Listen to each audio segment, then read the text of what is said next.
Muchas gracias, Copsa, por la invitación. Gracias, Bárbara, también por la presentación.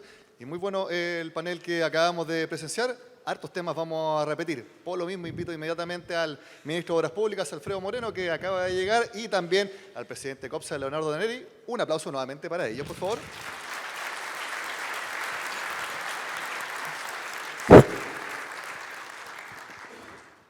Les cuento que a nosotros los periodistas nos encanta la contingencia, las cosas que pasan en el momento. ¿No es cierto? Porque el ministro, ¿cómo está? Muy bien. Gusto saludarlo. Pase, por favor. Leonardo, igualmente. Muchas gracias por conversar ahora. Bueno, les cuento que el ministro llega ahora de...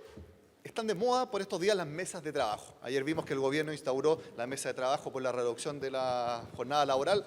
No vamos a hablar de eso, ministro, así que no lo voy a meter en problemas.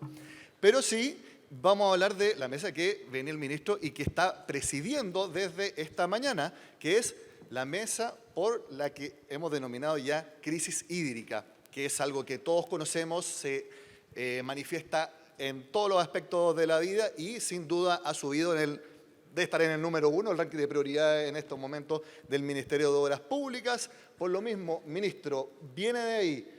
Cuéntenos cuáles son los ejes, creo que son 13 los principales que definieron, y un poco cómo vamos a ver la línea de acción de aquí en más, de una mesa que obviamente recién está conformada. Bueno, en primer lugar, muy buenos días a todos. Perdón, yo se suponía que iba a venir temprano, precisamente por esta mesa no pude venir temprano y hubo que hacer este cambio. Muy agradecido por darme la posibilidad de estar acá. Y quería decir, respecto del agua, no es distinto de lo que estaba escuchando anteriormente respecto a la movilidad o de otras cosas. Esta es una necesidad muy fundamental para la calidad de vida de las personas. Se necesita agua para poder vivir, pero se necesita agua también para poder trabajar, y no solamente para la agricultura, para prácticamente cualquier actividad humana, la minería, la industria, lo requieren. Y si queremos tener desarrollo, requerimos tener ese recurso, tenerlo de la manera más eficaz posible, distribuirlo a los lugares donde se necesita, porque no sacamos nada con tener agua arriba de la cordillera o en el mar, hay que llevarlo a la casa, a la oficina, al lugar donde se va a producir, a los campos. Y por lo tanto, alguien dijo aquí en la sesión anterior, lo que estaban haciendo recién, en la sesión anterior, dijo, yo soy optimista. Bueno, yo en esto yo también soy optimista. Esto es, tenemos una crisis donde tenemos que encontrar todas las soluciones para personas que lo están pasando muy mal porque no tienen agua, ya sea en sus hogares o no tienen agua en su actividad, particularmente en la agricultura pequeña, en ciertos sectores. Pero tenemos que enfrentar también el mediano plazo, y el mediano plazo es cómo no vivir de una emergencia tras otra, y eso se soluciona exactamente con lo que conversamos aquí. Para eso tenemos que hacer obras para este nivel permanente más bajo de agua que vamos a tener. El cambio climático llegó para quedarse. Vamos a requerir obras para poder tener nuevas fuentes de agua, para almacenar, para reusar, para limpiar. Y por lo tanto yo creo que esto, bueno, lo he conversado con Leonardo, este es un nuevo desafío que se plantea a la industria de la construcción, de las concesiones, al sector privado, de hacer y colaborar junto con el sector público, de hacer esas obras que hagan posible que el país siga progresando, engrandeciéndose, como dice aquí, en estas nuevas circunstancias. Y sin duda algo que le interesa a nuestra audiencia, ¿cuál es la preponderancia que tendrán las concesiones en este plan que están empezando a desarrollar, ministro? Bueno, yo no sabría decirlo si van a ser concesiones, qué cosas van a ser concesiones, no. Hay cosas que ya son más tradicionales, como el caso, por ejemplo, de los embalses, donde ahí hay 26 embalses que están priorizados. En la medida que vayamos obteniendo los permisos, que son bien complejos, obteniendo los permisos, muchos de esos embalses van a estar para hacerse por concesión. Y en las nuevas tecnologías también es bien posible que hayan posibilidades, pero pueden ser por concesión, pueden ser simplemente una inversión directa y poder vender directamente, digamos, en el mercado, pero va a haber una gran demanda por infraestructura para ir a esas nuevas fuentes, para poder almacenar, reusar, limpiar, en fin. Hay ahí, bueno, en el mismo rubro, por ejemplo, de las concesiones sanitarias, que no están aquí hoy día, pero no quiere decir que no estén mañana, y que son prima hermana. Hay ahí también una tremenda inversión que hay que hacer para que las ciudades, digamos, tengan el respaldo suficiente. ¿Se pusieron plazo? Mi última pregunta en este sentido. Para ¿Usted conoce entregar- al presidente? ¿Conoce algo que no haya puesto plazo? Eh, como necesitábamos como 5 años para discutirlo, entonces 60 días para entregar un primer informe, así que Ya. ahí estaremos trabajando para entregar un primer informe en 60 días. Muy bien. Leonardo, tus expectativas también de que las concesiones, específicamente a través de embalse, el ministro mencionaba los proyectos que están ahora en carpeta en distintas etapas, pero sabemos que la construcción de embalses se demoran. No es, obviamente se toma un tiempo por la esencia misma de la construcción, pero hay distintas etapas que hay que sortear, permisos, y que toman harto más tiempo del que se originalmente planea para cada una de esas construcciones. Bueno, efectivamente, en COPSA compartimos plenamente gran parte de lo que se ha dicho aquí en términos de que en Chile no es que falte agua, lo que falta es infraestructura. Y evidentemente esa infraestructura hay que hacerla en todas las modalidades posibles. Concesiones es una más de ellas, como lo ha dicho el ministro, otras serán por forma directa del Estado, otras a través de las concesionarias sanitarias, etcétera. Pero claramente la solución aquí también se ha dado. Escuchamos en las charlas de hidrología que esa blanca y majestuosa montaña, como dice nuestro himno nacional, ya no es tan blanca, porque la nieve está más arriba, pero también tenemos dentro del mismo himno nacional la respuesta. Ese mar que tranquilo te baña, justamente sigue estando tranquilo y nos puede dar justamente la solución del desalamiento de agua para reforzar aquellas partes en que tengamos mal distribuida el agua, y es en todas partes del mundo el desalamiento se ha hecho por BOT, o sea, por participación público-privada. Y claramente hay una tremenda oportunidad de hacer cosas ahí y justamente pueden conjugarse con la actividad de las concesiones sanitarias y con la necesidad de hacer obras que son más pequeñas. Los embalses, como se ha dicho acá, demoran por la permisología muchísimos años porque en toda cuenca donde se puede hacer un embalse hay muchísimos intereses. Probablemente vamos a tener que hacer embalses más pequeños, infiltrar napas, en fin, otras soluciones que sean coherentes con la urgencia que tiene la emergencia que estamos viviendo. Ahora, permisología es un tema que no solamente en esta industria se ha tocado, yo lo he escuchado en energía, en minería, en prácticamente todos, donde hay una industria productiva que requiere de grandes inversiones y requiere, por supuesto, de permisos por parte del Estado. Y hemos visto, y estamos hablando de los embalses, hay un conflicto con el embalse de Punilla, que está en pleno desarrollo. También tenemos otro conflicto que usted lo sabe muy bien, ministro, que es con la concesionaria del aeropuerto, uno que otros millones de dólares, unos cuantos. ¿A qué voy con esto?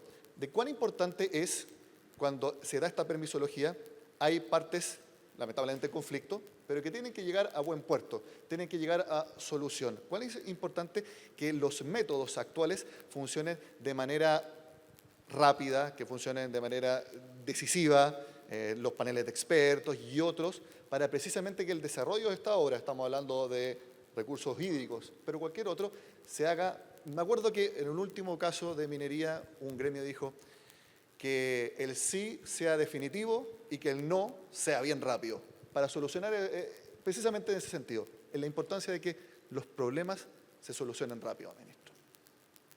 Sí, un comentario solamente sobre lo anterior que ejemplifica la respuesta que te voy a dar a esto. Los embalses se demoran, hicimos un estudio en la Comisión Nacional de Riego, si uno cumple con todas las cosas que hay que cumplir de acuerdo a la ley, 13,5 años. Si todo sale perfecto. En la práctica, los embalses que se hacen demoran, si uno mira los que se están haciendo, son ideas de hace 25 o 30 años, a veces son más. Por lo tanto, son trámites y son periodos y son plazos que no son consistentes con el mundo cambiante en el cual vivimos. No podemos esperar ese tiempo y ahí está, digamos, el trabajo que está haciendo precisamente el Ministerio de Economía, intentando, digamos, reducir cada uno de estos plazos, cada una de estas cosas para hacerlo de una manera distinta, porque no se trata de no cumplir, ¿no? Se trata de cumplir, por supuesto, de cumplir requisitos ambientales, requisitos de seguridad, hay que tener las autorizaciones para obras de envergadura que el día de mañana pueden poner en riesgo la vida y los bienes de personas. Bueno, todas esas cosas se entiende. La pregunta es cómo los podemos hacer en plazos muchísimo más breves y de esa manera poder digamos, avanzar. Pero en cuanto a la licencia social, ministro, en cuanto a la licencia social que se habla, parece que es mucho más fácil conseguirla para un embalse para tomar agua que, por ejemplo, embalses grandes para generar energía. Bueno, mientras más grande es la obra, más difícil es hacerlo, y hoy día las comunidades también tienen, digamos, pero yo creo que el punto acá es, la ley es para todos, ¿no? Pero lo importante es que la norma permita que todos los derechos de todos sean respetados, pero parte de eso también significa un plazo acotado a las cosas. Pero solamente quería decir respecto a lo que tú mencionaste, yo creo dos cosas que son completamente diferentes. Una cosa es los permisos que el Estado pueda otorgar en cada uno de sus ámbitos, medioambiental, construcción, la DGA, en fin, para distintas obras. Y un tema distinto es la resolución de conflictos con el concesionario de una obra, como algunos de los que tú mencionaste y otros. Los conflictos son, digamos, siempre suceden en las obras. Lo importante es que se resuelvan rápido. Yo creo que nosotros tenemos un sistema razonable de resolución de conflictos. Algunos de los que tú mencionaste ya están resueltos en plazos bastante breves. Y de esa manera la gente sabe a qué atenerse. Y es muy difícil que en una obra grande de envergadura no hayan diferencias de opiniones, eso son necesarias. El problema no es que hayan diferencias de opinión, el problema es que haya una manera de zanjar quién tiene la razón y proseguir hacia adelante y la suficiente garantía de que las cosas se van a cumplir como deberán ser. Pero yo lo distingo eso de una cosa que está fuera de la relación contractual y que es un tema que va más allá de si la obra se hace por una concesión, si la hace un privado, si la hace el Estado, da exactamente lo mismo, hay que cumplir con una cantidad de trámites muy importantes que tienen una lógica, pero que se han ido, digamos, entramando uno con otro, a veces duplicando, los plazos no se cumplen y por lo tanto tenemos que actuar sobre eso porque eso significa un freno muy importante a una infraestructura que requerimos. Leonardo, ustedes han hablado muchas veces de la permisología y concuerda con el ministro de que los mecanismos de resolución de conflictos en Chile son buenos. A ver, concuerdo plenamente con el ministro que son cosas totalmente distintas. La permisología es una cosa y la resolución de conflictos es otra. Una de las principales razones del éxito de nuestro sistema concesional es el mecanismo de resolución de controversias que tiene. Eso explica el éxito que tengamos ya más de 94 concesiones, algunas de ellas se han licitado, se han licitado, operado en Chile sin mayores problemas y los conflictos que han habido han sido resueltos muy rápidamente y dentro de lo que corresponde. Eso explica el éxito de nuestro sistema concesional y tal como dijo el ministro, eso sigue funcionando bien.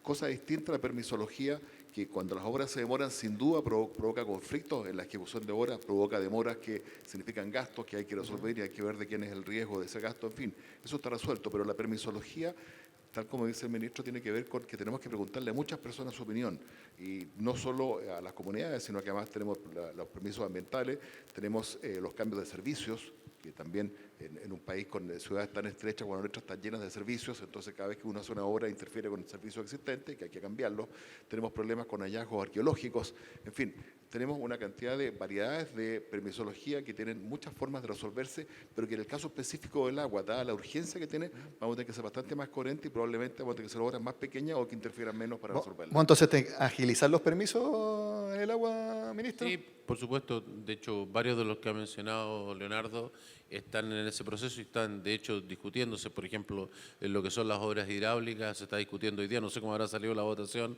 en la sala del Senado, de manera tal de poder tener, digamos, expertos privados que las personas pueden contratar para poder verificar las obras y de esa manera ser más fácil la verificación y la fiscalización de la obra nueva que estén haciendo en materia hídrica.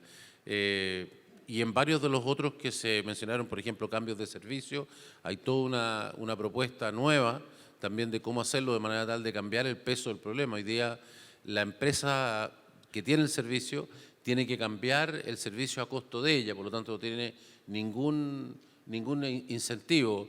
De hecho, se demoran bastante y además el MOP tiene que pagarle, porque no le paga el concesionario, lo tenemos que pagar nosotros y después tenemos que ir con el Consejo de Defensa del Estado a cobrarle porque se supone que él tiene la responsabilidad. Pero como no podemos atrasar la obra, ponemos la plata, hacemos la cosa. Y después, además de eso, como algo se demora, el concesionario nos cobra, así que pagamos el retraso, tenemos que poner la plata para esto, así que el mayor interesado somos nosotros. Pero básicamente, y esto tiene que ver con crear regulaciones correctas, lo que nosotros creemos es que esto hay que cambiarlo de una forma en la cual, digamos, el responsable de hacerlo pero tiene que recibir, digamos, una remuneración por lo que va a hacer y tiene que tener plazo para poder hacerlo. No puede ser un sistema como este que asume que el otro tiene que cambiarlo, que lo tiene que hacer a su costo, todo queda precioso, pero no funciona. Y aquí lo que necesitamos son normas que funcionen. Nosotros necesitamos la infraestructura que se está haciendo, la necesitamos de buena calidad, la necesitamos a tiempo. Cada vez que una carretera o un aeropuerto o algo se demora, esto significa un deterioro de la calidad de vida de muchas personas. Es muchas personas que esperan en fila, que tienen taco en una carretera, que puede tener un accidente, porque también esta congestión también lleva a los accidentes. Significa un negocio o una actividad que antes era posible de hacer y que se convierte en imposible porque el costo de los camiones, del traslado, ya no es económicamente asequible. O sea, uno no se da cuenta, pero detrás de todo este costo lo que hay es mucho menos posibilidades para los chilenos. Si lo bonito de lo que hace, le preguntaba yo quién eran los asistentes que están en la industria directamente o indirectamente, lo lindo de lo que ustedes hacen es que todos ustedes ponen cada uno un grano o un grano más grande o a lo mejor un bolón, ¿no?, de mejora de la calidad de vida de las personas. Yo creo que la mayor desafío que tenemos COPSA, la industria de la construcción, el Ministerio de Obras Públicas, es transferirle a la gente que detrás de cada edificio, de eso que le permite estar cobijado, de lo que le permite viajar, de lo que permite transportarse, hay, digamos, una obra que requirió el esfuerzo de mucha gente, muchos recursos, para que su calidad de vida pueda ser esa y para que tenga esas posibilidades. Ministro, agrandemos Chile es el lema de este seminario, también de una campaña de COPSA, que son distintos proyectos que a juicio del gremio de las concesionarias son lo más importante a desarrollar en distintos ámbitos. Le nombro algunos. El tren Santiago-Melipilla y también Santiago-Lampa, teleféricos en 9 ciudades del país, el metro, ya hace mucho tiempo famosos esos proyectos para llevar a la gente al aeropuerto de Santiago, también transformar el aeropuerto Torquemada de Viña del Mar en uno que sirva para el low cost en las aerolíneas, autopista Costanera Sur en Santiago, la autopista que una Villarrica con Pucón y también mejorar la ruta 5 entre Iquique y Caldera y también Puerto Montt hacia Villa O'Higgins. Lo nombré harto de distintos ámbitos. Lo pongo un poco en aprietos, pero un poco nomás. Prioritarios, a juicio suyo, los que le nombré y que en la cartera del MOP, después del agua, pensamos que es lo más importante, después del agua, de los que le nombré, ¿cuál cree usted que pueden estar listos o bien avanzados lo antes posible? Bueno, todos los que me nombró, primero, no todos son del MOP, pero en esto asumo la responsabilidad de todo el gobierno. Casi todos los que me nombró son todas cosas que se van a hacer en un brevísimo plazo. Vamos a tener los trenes de acercamiento desde Melipilla, desde el sur, desde Batuco, Tiltil. Vamos a tener, digamos, las carreteras que tú mencionaste en licitación este año o el próximo. Es que este es un punto que yo quisiera hacer notar. Chile, voy a tomar aquí paso al MOP. Chile ha hecho en los últimos años 800 millones de dólares en licitaciones, en llamado a licitación. Este año vamos a multiplicar ese número por 3. Queremos hacerlo un poquito más de 3, pero parece que vamos a llegar a 3, ¿no? Pero 3. Esos son 2.400, 2.500 millones de dólares. El próximo año vamos a licitar 3.000 y el siguiente 3.200, que incluye todos los que me mencionaste. Otra manera de mirarlo son en cochinos dólares. Pero ese es el cambio enorme que se está haciendo en materia del salto en infraestructura. Chile se quedó atrás en esta materia. Es cosa de ver el atochamiento en las carreteras, es cosa de ver lo que está pasando en el aeropuerto. Nos quedamos atrás, no nos dimos cuenta, los crecimientos fueron muy grandes, hay que reconocer eso. Los autos en Chile, digamos, han crecido el tráfico al 10%, el tráfico aeroportuario está creciendo al 13%, nadie esperó esos números, así que las razones para quedarse atrás están. Pero hay que recuperarse y eso significa ponernos a trabajar en conjunto en lograr esto. Vamos a adjudicar en las próximas semanas, espero, en cuanto salga de la Contraloría, 1.100 millones de dólares en carretera, la carretera de la Fruta y la carretera de Los Vilos hacia La Serena. Como digo, ya dije los números que significan los que estamos licitando. No he tocado el tema del agua, no incluye ni una cosa de agua todo lo que he dicho hasta ahora. Hablamos 20 minutos. Pero por eso digo, sin tocar el agua, en cosas más tradicionales, y también en algunas más novedosas como teleféricos, como estos trenes de acercamiento, como este tren ligero, llamémosle este tren rápido al aeropuerto, que se hace necesario porque el aeropuerto va a ser hoy día un aeropuerto, digamos, de los más grandes de América Latina y va a tener un tráfico que es varias veces superior a lo cual estaba previsto el aeropuerto anterior, así que requiere otra entrada. Ya hicimos una segunda entrada al aeropuerto y así la infraestructura de Chile tiene que ponerse al día y eso significan estas cifras que estoy mencionando. Y son plazos Y que... incluye todos los proyectos que mencioné. Y son montos y planes que se pueden concretar porque generalmente los ministerios de Obras Públicas de los distintos gobiernos, y generalmente pasa con las distintas administraciones, o anuncian generalmente más de lo que realmente concretan. Bueno, en este caso, la forma en que nosotros lo hacemos es anunciando proyectos específicos y año a año se ha dado a conocer aquí, se ha dado a conocer públicamente y seguramente de ahí salen las versiones de prensa de donde me voy a preguntar. Para cada año, qué es lo que estamos esperando poder hacer en materia de aeropuertos, en materia de carretera, en materia de hospitales. Otro tema interesante, en Chile se había perdido la confianza de las concesiones en materia de hospitales. Nuestro plan este año es 10 hospitales. No sé si vamos a llegar a los 10, pero si no será en los primeros meses del próximo año. Pero en los próximos meses vamos a licitar 10 hospitales nuevos. Estamos hablando de más de $1.000 millones en hospitales. Entonces, estamos trabajando para ver si podemos volver también a dar un impulso en las concesiones de cárceles.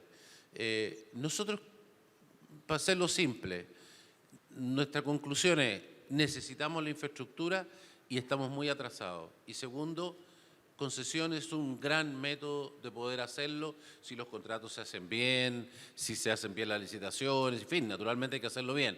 Pero juntar los talentos y las capacidades del sector privado con el sector público para que realmente la gente tenga infraestructura de primera calidad mantenida a primer nivel también a lo largo de los años, es lo que ha sido el éxito para Chile atrás y hoy día tenemos que llevarlo a los niveles que Chile hoy día requiere, que no son $800 millones al año. Leonardo, parece que son buenas noticias las que le entrega acá al lado del ministro al gremio que usted lidera. Sin duda, son muy buenas noticias y claramente agradecemos la voluntad del ministro de llevar adelante todas las cosas. Cuando yo abrí este congreso, mencioné que el gobierno del presidente Piñera había anunciado un plan nunca antes visto de $14.000 millones, corríjame ministro, en 14.400 millones en los 5 años en obras de infraestructura vía concesiones, que es algo inédito en la historia de Chile. Así que lo tenemos muy claro y muy esperanzado en que se haga luego y desde ya toda nuestra colaboración en todo lo que podamos hacer, no solo los concesionarios, sino que además toda la gente ligada a la industria, que son los constructores, los financistas, en fin, las empresas de estudio para ayudar a que esto se concrete. Quisiera pasar a un tema, soy periodista, me encanta la contingencia, y algo que todavía no está resuelto.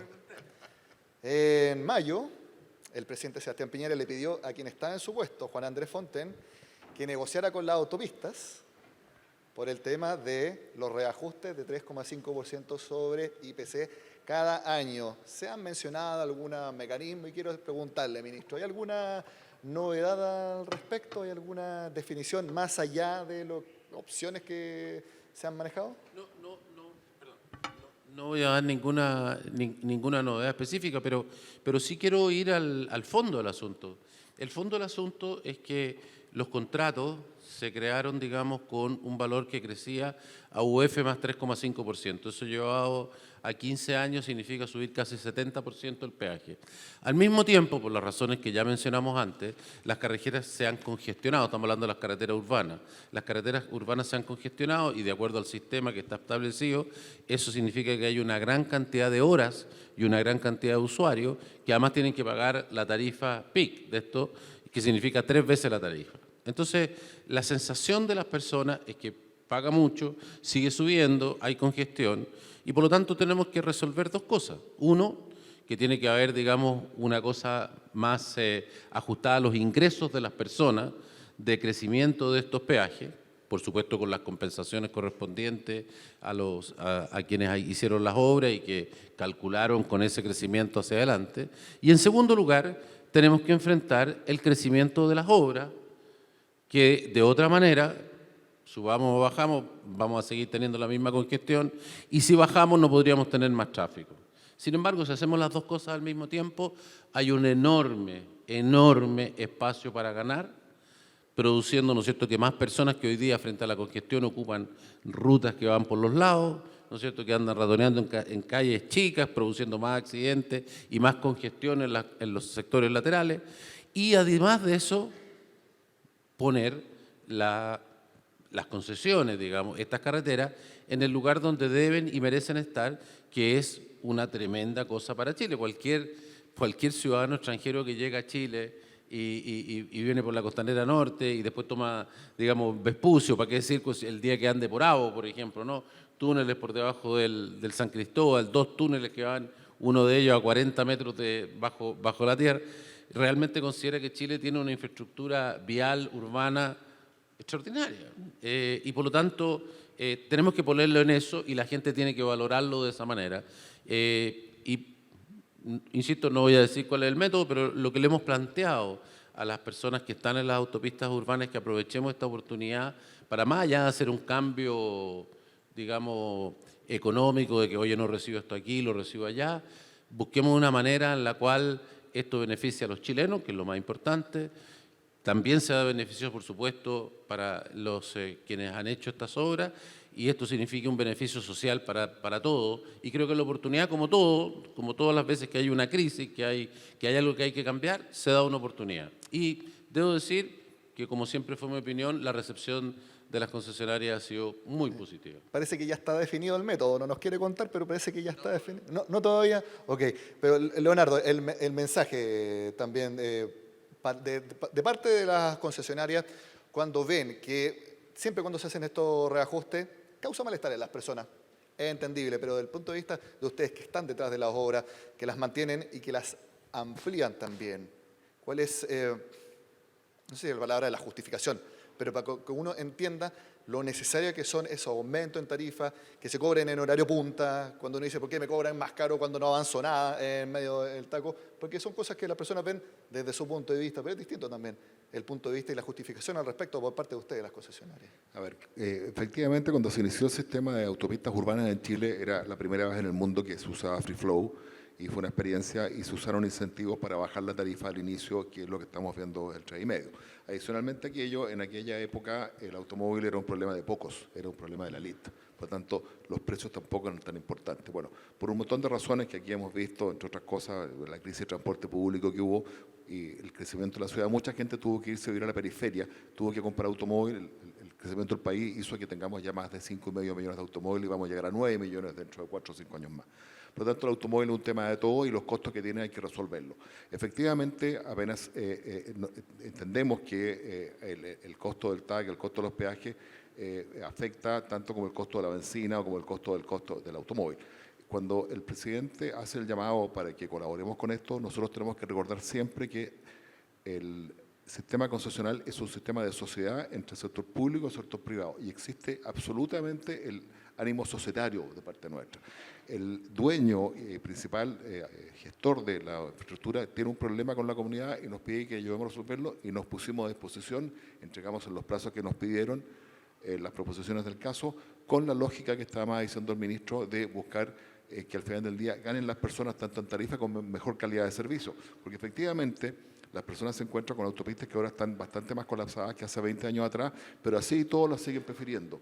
Uno en todas las autopistas urbanas ve que están los letreros dinámicos diciendo tránsito lento, coja alternativas. Sin embargo, la gente sabe que las alternativas son peores que las autopistas, por baja que sea la velocidad deportiva que tienen. Por lo tanto, las personas siguen usando la autopista y por lo tanto nuestra voluntad fue ponernos a disposición de nuestros socios a resolver el problema, y creo que independientemente que cada contrato sea distinto, van a llegar a un muy buen acuerdo con el socio que es el Estado.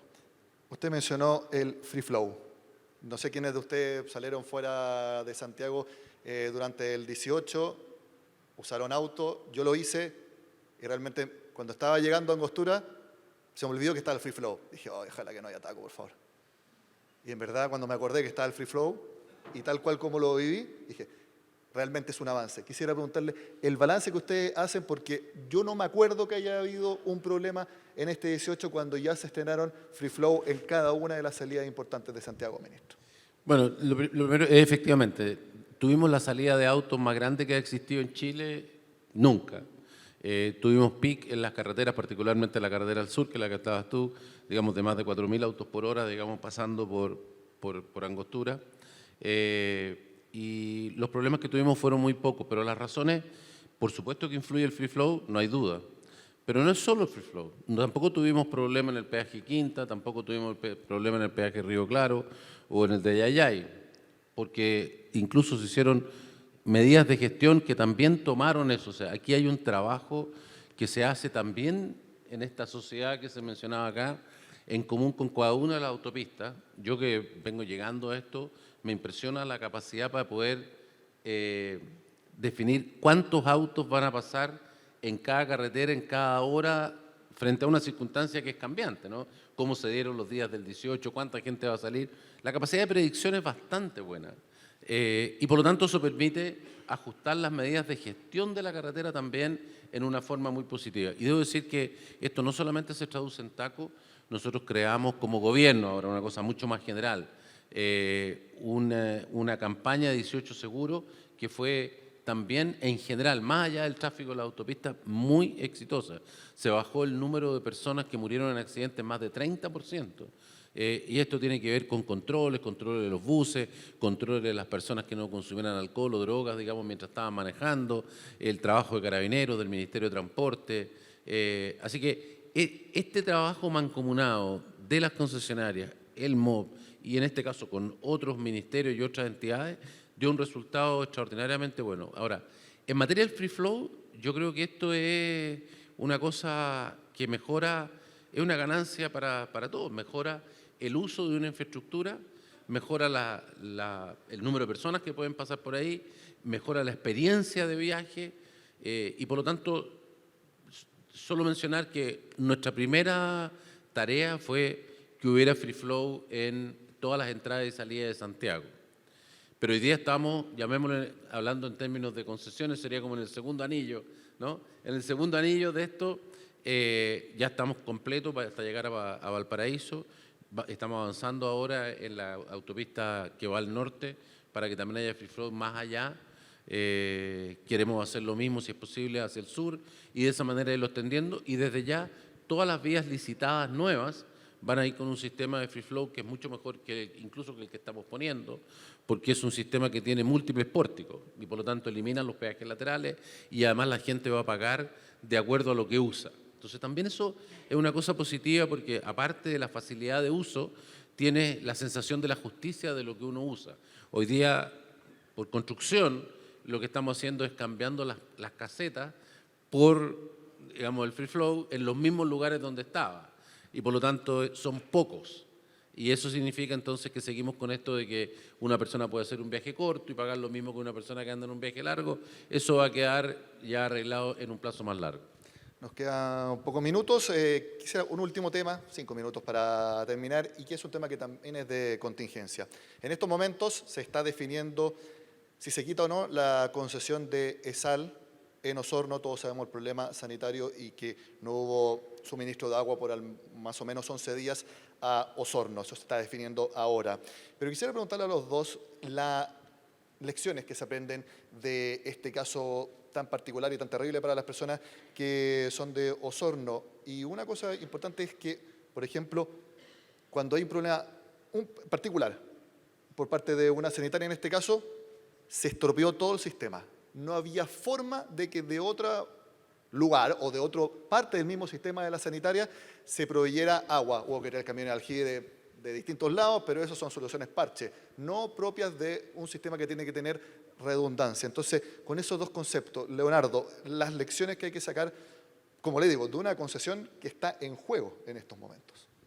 A ver, efectivamente hay muchas lecciones que sacar, independientemente que sean con un sistema legislativo distinto, tal como dijo el ministro, son primos hermanos nuestros, son el mismo mandante que es el ministro de Obras Públicas, concesiones sanitarias. Las lecciones que hay que sacar son varias. Primero que nada, que todos los sistemas de obras, de infraestructura, tan básicas como el agua, pero también todas las de carretera, tienen que tener redundancia. Esa es la primera lección clara. La segunda lección, que a mi juicio es quizás más importante, es que toda empresa que se dedique a proveer un servicio de infraestructura de cualquiera de sus variedades tiene que tener claro que su mayor capital es su reputación. Es decir, el capital reputacional es por lejos el mayor activo que tienen las empresas ahora y se puede perder, como lo vimos en un par de horas, si no se responde adecuadamente, porque contingencias le pueden pasar a cualquiera. Uno puede tomar todas las medidas del caso, tener la redundancia, tener la capacitación de las personas que trabajan, en fin, pero pueden producirse errores humanos o situaciones similares. Entonces, una vez que se produce eso, hay que reaccionar, primero que nada, diciendo la verdad, y describiendo la situación de la mejor manera posible desde el principio, poniendo todos los elementos y los recursos disponibles para resolver el problema, pero sobre todo con la verdad por delante y con la mejor disposición a resolver el problema. Pero insisto, la redundancia y la resiliencia de las obras es básico también en esto. Yo me tocó vivirlo Osorno personalmente, en Osorno todos esos días, y tal como señala Leonardo, yo creo que hay varias cosas que uno tiene que aprender. En primer lugar, este es un servicio público. Lo hará un privado, pero es un servicio público. Y lo mismo es válido para la carretera y lo mismo es válido para muchas otras concesiones. Y por lo tanto, cuando se produce un problema, uno tiene que contestarle a la sociedad. No me tiene que contestar a mí, le tiene que contestar a los vecinos. Hay que estar preparado para eso. Hay que saber que uno tiene que actuar con la verdad, que tiene que actuar con certeza respecto de lo que pasó. No puede tener una idea más o menos, es lo que le pasa a cualquier político o persona responsable de algo que tiene que responder, y las empresas tienen que tener hoy día ejecutivos capaces de hacer eso. No es posible tener una responsabilidad como esa y no estar preparado para poder contestarle al alcalde, a la comunidad, a los medios de comunicación, qué es lo que está pasando, cuándo me lo van a... Segundo, requiere estar preparado con anticipación, no solamente en las personas, sino que hay que tener un plan de emergencia. Nosotros ya hemos estado firmando planes de emergencia con las empresas sanitarias, pero ahora lo estamos poniendo en el nuevo proyecto de ley. Toda empresa sanitaria tiene que tener un plan de emergencia. ¿Qué sucede si es que pasa tal cosa? Porque debo decir que en este caso, yo estoy totalmente de acuerdo que hay que tener resiliencia y por lo tanto eso también está incluido en el proyecto de ley. Hay que tener fuentes redundantes de agua, porque esto se podría haber contaminado de la forma que se contaminó o con cualquier cosa que le hubiera pasado al río. Pero en el caso de Osorno, aunque hubiera habido resiliencia y aunque hubiera habido duplicidad de la fuente, no habríamos tenido agua igual, porque en este caso se demoraron tanto en actuar que se contaminó todo. Se contaminó las cañerías, los estanques de distribución. Podría yo haber tenido otra fuente de agua, igual no la podría haber usado mientras no limpió todo. Y era súper difícil sacar el combustible de todos esos lugares. Entonces, igual hay que tener un plan de emergencia, igual hay que poder, digamos, responder, y esos planes de emergencia tienen que estar preparados, tienen que estar, digamos, ejecutándose, como sucede con cualquier plan de emergencia. Tiene que estar la posibilidad de poder verificar, tiene que haber un encargado, en fin. Miren ustedes cómo ha progresado Chile después del año 2010 respecto de esto. Las sirenas, por todo lo que aprendimos con el tsunami. Con los sistemas de alerta, se hacen preparaciones, la gente evacúa la costa, tiene sistemas de sirena. Bueno, es de esperar entonces que vamos a estar mejor preparados cuando venga esto de nuevo, que sabemos que algún día va a suceder en alguna parte, pero hay que estar con algo determinado y usándolo. La tercera cosa que quería mencionar es que esto, de nuevo, yo creo que a veces cuando pasa hay un concepto que está equivocado. Y que es que que esto suceda no tiene que ver con si la empresa es privada o si es estatal o si es una concesión o si es... Acaba de pasar el caso de Puerto Octay. Exactamente lo mismo. Yo a la mayoría de la gente le digo, cuando me preguntan, me dice, Pina, ¿está sanitaria? Si no hay una sanitaria ahí, es una empresa municipal. Exacto. Es una empresa que no es... Le pasó exactamente lo mismo, con la diferencia que no tiene las capacidades de cómo resolver el problema, porque es una empresita pequeña, digamos que no tiene los técnicos y que por lo tanto requiere la ayuda de que alguien le fue a arreglar, porque en este caso ESAL, Agua Andina, en fin, finalmente ellos resolvieron el problema con mucha fiscalización, muchas cosas, pero ellos resolvieron el problema.